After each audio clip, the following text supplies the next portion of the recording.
कहीं शाहजहां कंफ्यूज तो नहीं थे कि मैं मकबरा बनाऊं कि मंदिर बनाऊं?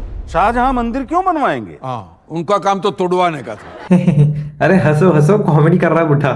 हंसो हंसो हंसो, कॉमेडी कर रहा है ना, हंसो। चलो ठीक है, एक बार को तुम्हारी मैंने बात मान ली और कह देते हैं कि भाई ताजमहल नहीं है, तेजो महल है, एक मंदिर है। या फिर इनके हिसाब से एक मंदिर था और शाहजहां कंफ्यूज हो गया और उसने एक ताजमहल नाम का टॉम बना दिया। तो मुझे ये बताओ, अगर मान लो तुमने लाल किला, कुतुब मीनार, ताजमहल सब तोड़ दिया इस नाम से कि मुगलों ने बनाया था या मुसलमान रूलर्स ने बनाया था, तो मुझे ये बताओ इन सबको तोड़ने के बाद तुम इंडिया में टूरिस्ट को कौन से मॉन्यूमेंट पे ले जाओगे? या फिर इंडिया में कौन सा मॉन्यूमेंट बचेगा जो बहुत वर्ल्ड वाइड फेमस होगा, जिस पे तुम आवाज उठा रहे हो भाई वो 7th wonder of the world है? और जाहिलियत तो इतने लेवल की है ना, मैं बताता हूँ क्यों। एएसआई की रिपोर्ट यानी आर्कियोलॉजिकल सर्वे ऑफ इंडिया की रिपोर्ट 2022 में उन्होंने सुप्रीम कोर्ट में फाइलिंग की थी और उनके ऑफिशियल रिपोर्ट्स और एक्सकवेशंस में कोई भी स्ट्रक्चर, लिंगम या हिंदू सिंबल नहीं मिला जो कि ये दिखाए कि हाँ वो मंदिर था। एक बुक लिखी गई थी by PN Oak, Taj Mahal the true story 1989 में, और उन्होंने भी यही समझदारी दिखाई थी कि उनको ऐसा लग रहा था कि वो कुछ ऐसा बता रहे हैं जो किसी दुनिया में किसी को पता ही नहीं है, and he will be right, उनको ऐसा लगा। लेकिन उसकी थ्योरी भी सुप्रीम कोर्ट ने 2017 में रिजेक्ट कर दी, ये बोल के कि भाई no historical basis. Even historians across India और अब्रॉड ने भी उसकी किताब को